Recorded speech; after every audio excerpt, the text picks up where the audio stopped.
Let me introduce our first speaker. Kenny has provided value proposition and product design and innovation guidance to over 400 businesses, including several MIT startups, helping them launch successfully or accelerate their growth. Kenny himself has launched and sold multiple businesses of his own using the strategies he's going to share in his presentation. So he's here today to share his wisdom by showing you how to build great products that can form the foundation of your business for years to come. Kenny, all the way from the UK, please big round of applause to welcome. Thank you. Thank you very much. And thank you so much for providing me with all of this rain to make me feel so at home. It's a home from home today.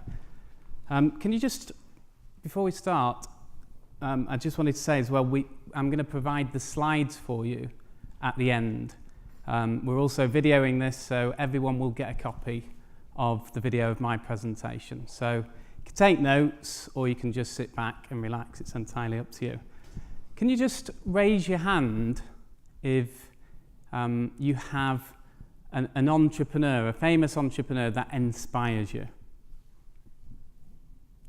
Who's yours, Nick? Steve Jobs. Elon Musk, mine as well. Anyone else? Richard Branson. So Richard Branson. Fantastic. Now, the one thing that all of these entrepreneurs had in common is they created products that sold. And so that's why the title of my presentation today is how to create brilliant products and services that sell. And the way I'm going to show you how to do this is by sharing with you why most startups fail. It's worth understanding that. Why only a tiny % of those startups go on to take most of the pie. And it is quite unfair, but they do. And I'm going to detail for you exactly how they're doing this so that your startup can absolutely thrive rather than dive. So my goal today is to help two types of people. The first one is early stage. So if you're in early stage and you're creating a new business or a new product, and also late stage, looking to develop existing products and services or add new products onto your existing business to scale your business. You just raise your hand if you're in the first category there. Great. And can you raise your hand if you've not set up your business yet, but you're thinking about setting up a business? Great, thank you. And can you raise your hand if you're in the later stage? Great, fantastic. That gives us a good idea of the room. Can you raise your hand if you've heard the term unicorn company before? Great. Can you tell us what it means, sir? Exactly. So it's an independent business, a privately owned business that has hit $1 billion. And this is how they've been born, if you like, since 2011. It's grown significantly to 2018, and 2019 could be bigger even still. Imagine that. Building a business to $1 billion. Imagine what good you could do for the world at that point. So the opportunities are amazing. But 90% of startups fail, according to Forbes. And 75% of venture-backed startups fail, according to Harvard Business School. And less than 1.5% of those hit 100 employees. And we like that kind of, it's a good measure to see how a business is performing, if it's recruiting lots of staff. So not many are getting through there. Now, I think I've studied this a lot and looked at it a lot, and I've identified two key issues. Now, the first one is people are stuck in the kind of traditional product solution mindset. So, problem solution mindset. So they identify a problem that is worth solving, and they then look at that problem and look at a solution to that problem, and then possibly create a product for that problem. But they're missing out the key points. We're going to talk about this a lot today, which is the struggle, the struggles that people have. And this is what happens. People struggle to identify the issue, and then they have to choose a solution and then use that solution as well. So what happens is they're missing the whole experience of that product. Now, the second issue, which is even bigger if you ask me, is they didn't create a product or service that made it to a market that needed it. And according to CB Insights, 42% of startups fail because of no market need. Imagine that. That's a huge proportion. Other big issues that they found was they were running out of money, they were getting out competed, they had poor marketing, there was disharmony among the team, and there was a loss of focus and user-unfriendly products. Now, all of that could have been avoided if they spoke to customers. You know, they listened to their customers correctly and established the value and created an experience for them that helped them make progress every step of the way. You see, once you do, incredible things will happen, because you'll understand what is causing demand. Now, it's not supply that causes demand, it's struggling moments, and we need to understand that, and we'll talk about that a lot today. Because once you do, it will allow you to design and create products faster, because you'll focus only on the features that your customers truly want and need. You'll expand from product or problem solution focused to a before and during and after service. You know, if you look at Apple, they do that really well. Creating that total experience, resulting in your reputation and your recognition soaring, because you'll be serving your customers in a much more focused way and an experiential way than anyone else. And you can do this by following these three powerful demand phases, what we're going to talk about now. So the first one is mapping the customer journey. The second one we're going to go through is identifying the customer jobs to be done. Just raise your hand if you've heard of the jobs to be done theory. Great, we'll be covering that today. And the third one is then utilizing that information to create the actual value that is needed. So let's look at the first phase, and this has three very important steps, and that's mapping the journey. So the first step is to understand two key points. The first one is that customers are driven by B goals. You see, the ideal self is made up of multiple B goals. You know, you'll see yourself as a certain type of brother or sister or friend. And those B goals are what motivate us to carry out do goals. And then the do goals are fulfilled by motor control goals. Now, the motor control goals are the lowest priority, but it's these B goals here that have the highest priority. So in this example, be thoughtful, you've got a choice of certain do goals that you might employ. Buy a unique gift for your partner. Take your mother out for lunch. These B goals, these are our core drivers of all of our decisions and actions. And so you need to understand that. And we're going to cover some of that throughout this today. But that's the first thing you need to understand, because it's so important for design, innovation, and of course your marketing.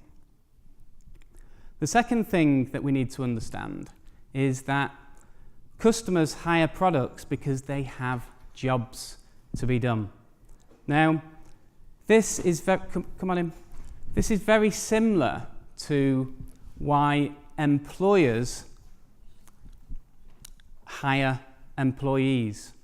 So, if an employer is hiring a salesperson, what are they hiring that salesperson to do? Just raise your hand if you know. Sell a product. And what happens when that salesperson stops selling products? They get fired. And it's exactly the same with products. So a job is a progress a consumer is looking to make in a specific situation. So if you look at that on the employer, in the employer way, it's the progress an employer is looking to make in a specific situation. So you can compare them. To be is the desired progress yet to be in existence. And done is when the product or service is hired and a progress is made. The product does the work while the consumer enjoys the benefits. And it's exactly the same with employers. The employee does the work whilst the employer enjoys the benefits. So here's an example. In this example, it's a man who has a car and it's filthy. It's a nice car, but it's filthy. And he's feeling down about it. He feels like he doesn't fit in with his neighbours, doesn't fit in with his peers. He feels a bit embarrassed to be seen out, and he feels pretty much unattractive. And so his job to be done is he wants to fit in. He wants to impress. He wants to be recognised, and he wants to be attractive. That's just how it is. That's where he's at. That's his job to be done. So a solution he could hire is either a new car or, in this instance, a clean car. And that's the solution. And then he's got the option of looking at various choice sets to deal with that, to get the clean car. One could be, if he's got financial constraints, could be just a soapy bucket and a sponge. Another is, the neighbour's teenager. And depending on his value code, he may want to choose this because he might want to invest in the local community. Or he may choose an automated car wash, or he may choose the professional wash. So that's the product to achieve the solution. Hope that makes sense. So once you understand the B goals, once you understand that customers have B goals and they also have jobs to be done, you then need to plan a conversation with them. Now, a lot of people don't like this because, we've got to actually speak to people. But this is why so many of those businesses, those startups, go out of business, because they bury their head in the sand. So you need to plan this conversation, and this is step 2. Find people you think will be like your consumers. If you've not already got customers, particularly those who are in later stage startup, you've got your customers, then go to those guys, great. If not, just find people. You can find people on forums, LinkedIn groups, Facebook groups, etc. And then interview a minimum of 10 people. And you want a diverse group who've all got the similar kind of struggling moments. Preferably people who have made a recent switch in the last 1 to 2 months. So they've either switched to your product if you have an existing product, or they've switched to a product that is similar to yours, or they're using several products to hack it together right now. But you really want them to have switched in the last 1 to 2 months because they'll then remember all the important stuff. So plan to speak with each one for about an hour if possible, where possible. Some people you won't be able to, but if possible, an hour. And then we move over to the actual interview. You've got to speak with them now. And I'm going to give you some further resources at the end of the presentation that you can go to on these interviews. So I'm just going to briefly go through some of the questions that you can ask, because this will give you an idea of the kind of flavour of the interview. So why do we interview? Well, it gets beyond the generic services you think people want and gets to the real specifics, the fine margins that make the difference. And people find it easy to lie on online surveys. So we want to get beyond that. We want to get down to the deep stuff. People open up and find the truth with the right level of empathy and questioning. And you are able to uncover what makes people switch products, either to yours or away from yours. So if you're in a later stage startup, you may be wondering why you've got such a high attrition rate. And this really helps.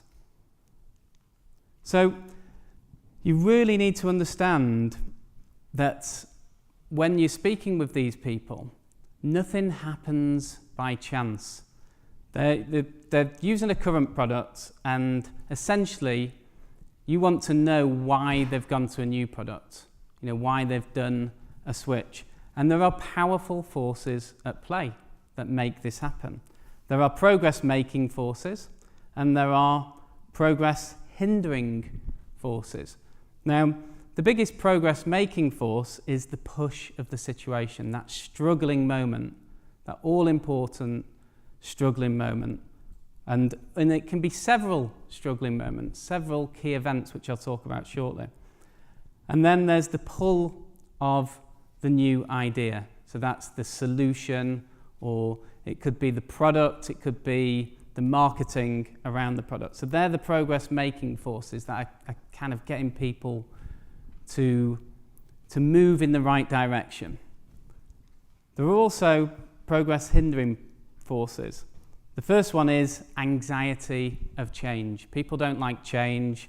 There's also constraints that people have and considerations that they have. And we need to uncover all of this, and that's why we're talking to people. And then the habit of the present. People are, creatures of habits. We need to understand these habits.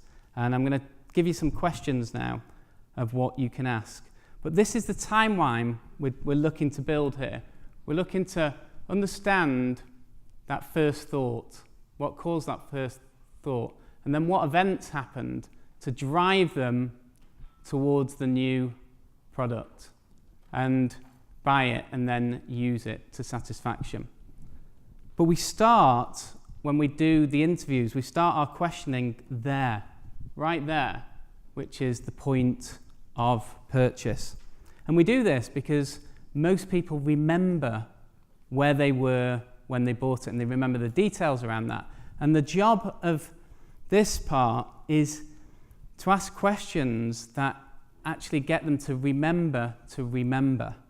And that's all we're doing here. So we're asking questions like, where were you? When was it? Who were you with? Was it in the morning, afternoon, or evening? What was the weather like? What else did you buy at the same time? And then once we've got that information, we can then, the neurons are firing then, they're starting to remember stuff. We can go back to that all-important first thought. So when did you first realize that you needed something to solve this issue? Where were you? Who were you with? Tell me more about how you felt. And then once we've got that first thought, we then want to find out the other key events. We also want to understand any kind of considerations they had, and really dig deep into those forces, those opposing forces here, and find out what was going on for them. So what else happened that made you realise you needed a new product? Where were you? Who were you with? Tell me more about how you felt. What did you have to give up in order to move to this product, to hire this product? How did you look for products to solve your issue? What did you consider trying? Did you try them all? If not, why not? And did you get anyone else's opinion? If so, who and what was the outcome? Now remember, I'm going to give you resources to go to get more details about these questions. Did you have any anxieties about buying? If so, why? What research did you do into the company and the product? And did you have any initial concerns? If so, what? And what made you buy anyway? Why did you choose this product rather than one of its competitors? And then we want to move into the usage. We want some usage factors. So how are you finding the product so far? And now this part here, by the way, is where most people go, and this is the only place they go when they talk to the customers. They miss out all the glorious details beforehand. But we want to come to this once they've opened up, once they have our trust, and they'll tell us the truth. So how are you feeling? How are you finding the product so far? What do you tell other people about the product? Where are you and when do you use it? If you had a magic wand, what else would you do to make this product work for you? Have you recommended this product yet? If not, why not? Now that's where most companies go, don't they? They send you a little message saying, have you recommended this product yet? Or would you recommend it? It's like they're diving straight in there, and most people are going to lie. Are there any features you don't use, and if not, why not? Now, Steve Jobs had a great quote. A lot of times people don't know what they want until you show it to them. I think it should have been, a lot of times people don't know what they want until you nudge it out of them. So that is mapping the journey. Understand, plan, and then do the interview. The hard part is done then. So the next step is to identify the jobs to be done. So the first step is to collate the information.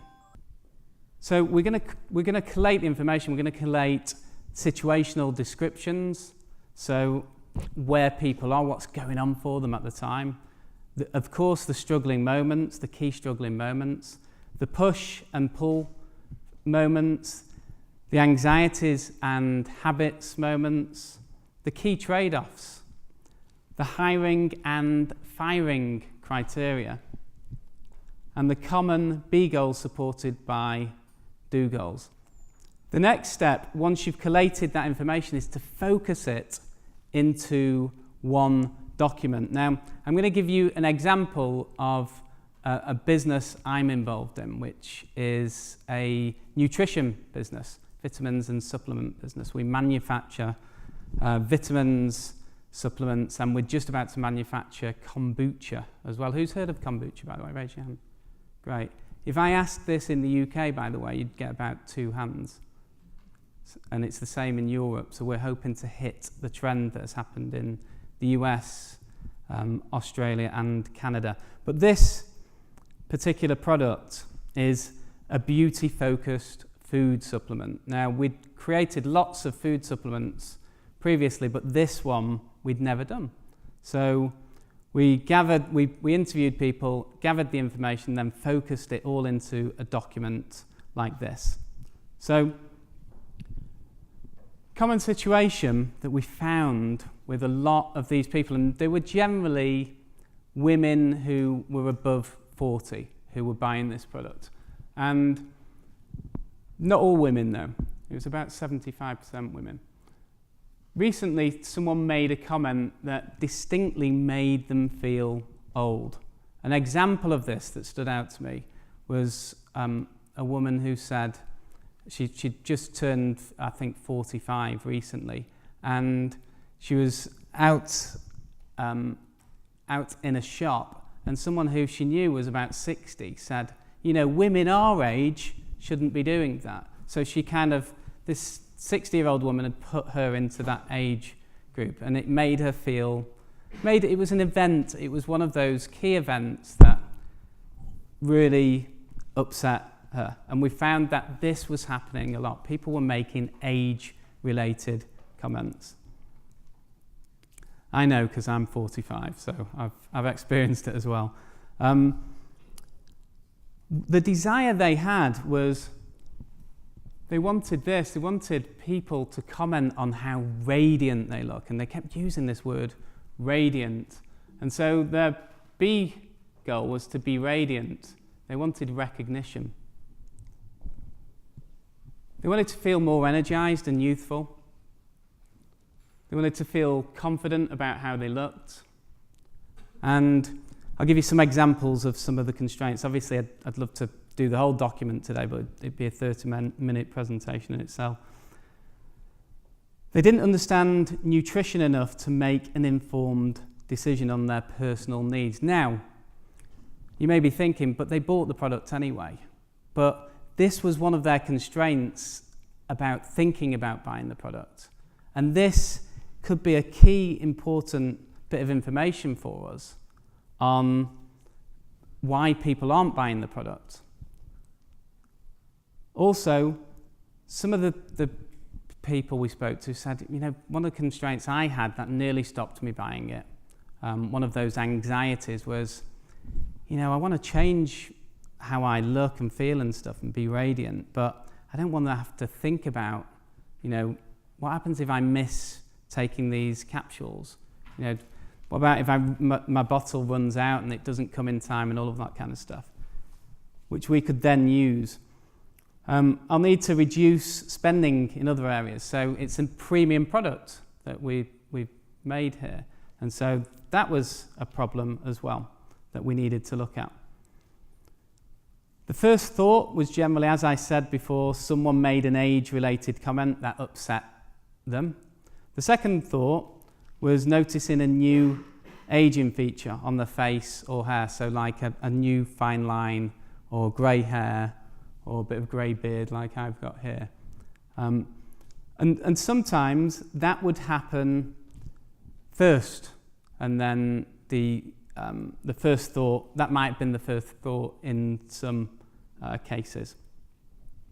The trade-offs, and it's worth chatting about trade-offs with people. What would they be willing to not have? What features would they be willing to forego? One that came out quite a lot was they'd like it to be cheaper, but they don't need the fancy bottle that we send for their future bottles. So we could send them refills if that made it cheaper. So we made a note of that. And other choices that they considered were Botox, but they had a fear of being obvious and people thinking them shallow and vain. Plastic surgery, but fear of getting harmed and again looking fake. Now, do you think this information might be powerful for us so that we can use it to actually demonize these other potential choice sets that people might go for in our marketing? So this is the product we created. We called it Radiance by Hello Pure, and we've got that trademarked because we kept hearing the term radiance. And we use these types of images, and we use we have a formulation expert who puts all of this together for us, and it's Dr. Ariana Di Stadio. Am I saying that right, Laura? Yes, that's Ariana's friend there. And I met Ariana in this room 2 years ago. And 2 years ago to this day, wasn't it? Yeah, 2 years ago to this day, I met Ariana. And I think she was at Harvard Medical School at the time, senior research fellow. And she's a plastic surgeon and neuroscientist. So she comes up with all the formulations for us and is part of the company. And she's our credibility factor. So, you know, she does all the research and makes it all real for us. So the next step, once you've focused it all into that one document, is to then look at this information and work out how can we encompass this into an experience so that it's not just a product. Because as I said at the beginning, a product is a service and a service is an experience. That's where most people are going wrong. And so you want to do it from first thought to point of sale to usage. And so I'll just give you an example of what we did here and what we are about to action because of this. They had that constraint of not wanting to order every month. And they also had the biggest constraint was they didn't feel informed enough to make nutritional decisions. And so we're fixing that. We're going to give them a free call with a nutritionist, and then that nutritionist will talk to them about what they're deficient in and what food supplements they'll need in the future. And so therefore we can then provide them with all of those supplements in a monthly subscription. And then also we're going to create pouches to refill. And these pouches are great because they fit through a letterbox, so it's good for the carbon footprint. So that's identifying jobs. The next phase is to create value. And there's 3 steps to this. The first step is to eliminate. And what we want to eliminate once we've got all of this information is any unnecessary features where possible, which we all know anyway. But now you've got the information from people. You know what they're willing to trade off. Tasks for the consumer before the purchase, point of sale, and usage. Remember that whole experience. What can we eliminate? Because your customers do not want to do stuff unless it's a product that is craft related or hobby related. Consumers don't want this. They want this. They don't want to drill stuff. They don't want to hammer stuff. And IKEA know this really well. And that's why they've created one of the biggest flat pack companies in the world. And they've gone one step further. They understand the whole experience. They've gone one step further. They've recently bought TaskRabbit. And TaskRabbit, if you don't know, is a service that helps you find people locally to you who can come and do jobs like putting the flat pack furniture together, because they understand customers don't want to do stuff. So ensure development is achievable in the shortest possible time so that you can prototype as fast as possible. The next step is once you've eliminated stuff, we're getting it ready now to prototype. So we want to gather information that can help us prove our claims, our promises, and our statements, because trust has been eroded and we have less than 10 seconds to grab and keep somebody's attention. They need to quickly understand your offer, understand if it's relevant, valuable to them, and whether the risk is acceptable. And ultimately, whether they can trust you enough to part with their cash. So supporting factors include facts, studies, imagery, stories. If you can get primary facts from your own company, great. If not, get secondary facts and studies. Risk reversals like guarantees or results in advance, testimonials, credibility or coattail. Raise your hand if you know what everyone has in this room that they can coattail on the back of. MIT. Fantastic. Correct. So, first of all, I just want to quickly, I'm going to finish soon, Andrew. I know he's killing him. It's carrying on too long. What I did without Andrew knowing is I took screenshots from his website. And so I just wanted to kind of demonstrate how he has used some of these on his website. So first of all, he's got his benefits and his promises and statements and all of that kind of stuff. But he's backing it up with facts, and these are primary facts because he's got lots of these. You can scroll through them.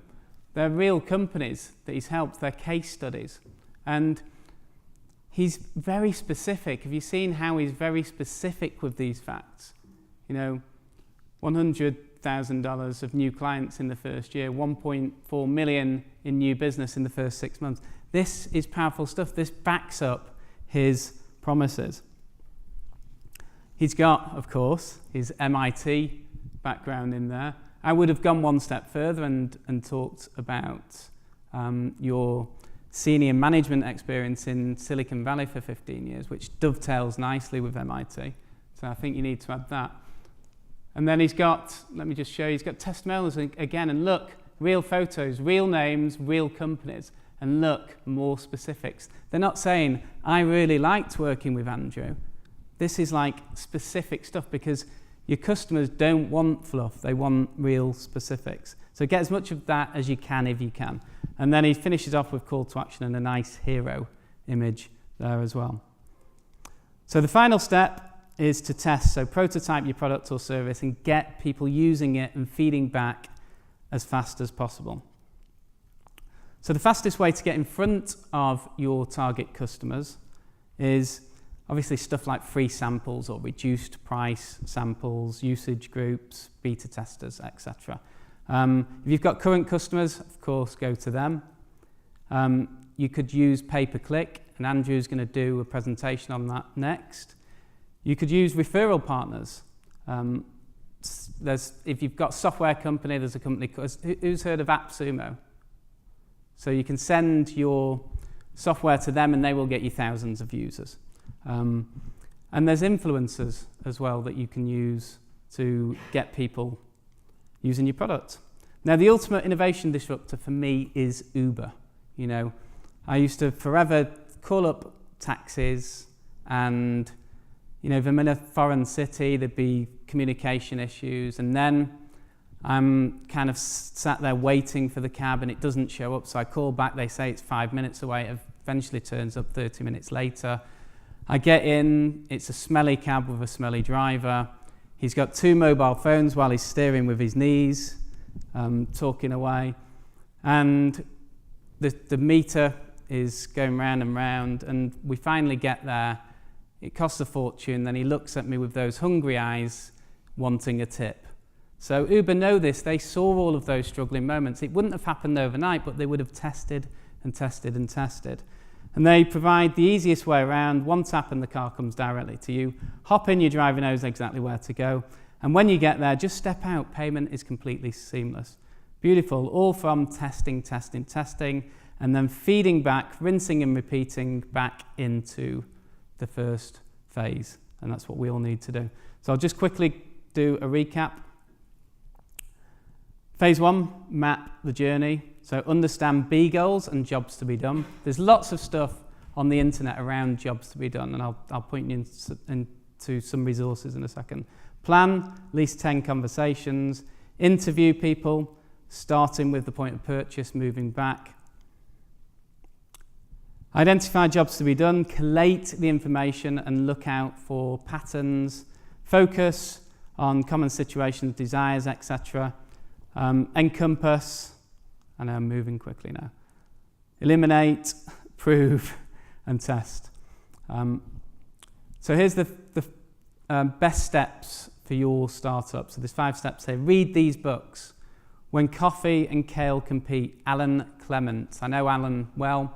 I'm the CMO of a Silicon Valley startup in the life sciences industry, and I've worked on a project with Alan, and he's absolutely brilliant. I follow a lot of his stuff. Competing Against Luck, Professor Clayton Christensen of Harvard Business School. And Jobs to be Done, the handbook. This is the book you need to get from Chris Speak and Bob Moesta. All of these 4 people are pioneers in this, but the Jobs to be Done handbook will help you with the interviews. Find at least 10 people to interview. Find a partner to help you interview, because you can bounce off each other and really help each other. Focus your findings into the table, like the one I did for Radiance by Hello Pure, and action your findings into a prototype as fast as possible. If you follow these steps, you'll be sure to follow in the footsteps of these MIT greats, all being good. I want to thank you very much for listening today. Thank you.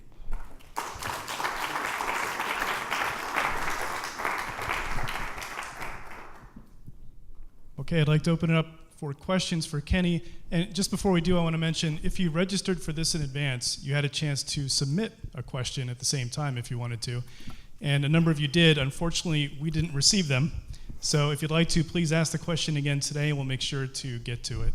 So I think you had a question for Kenny in the middle?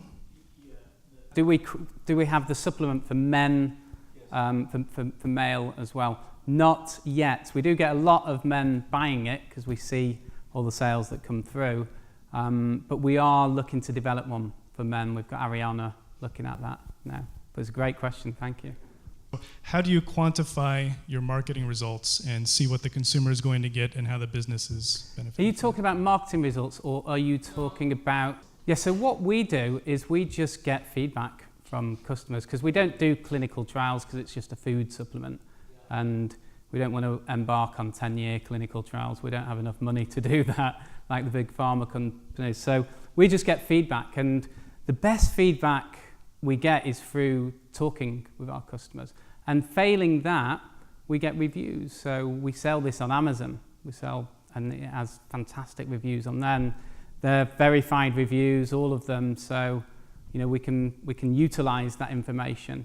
Is Amazon your major distribution channel? It is at the moment. It is at the moment, but we're of course looking to not be so dependent on Amazon. It's you can get quite dependent on one channel, which can be quite dangerous, and so that's why we're creating the subscription service as well. We have a question right over here. Hi. I'm currently in talk to us offline. Yeah. So you've just got to find them online and speak to them and ask whether you know you can have some time with them, and then reward them for that time.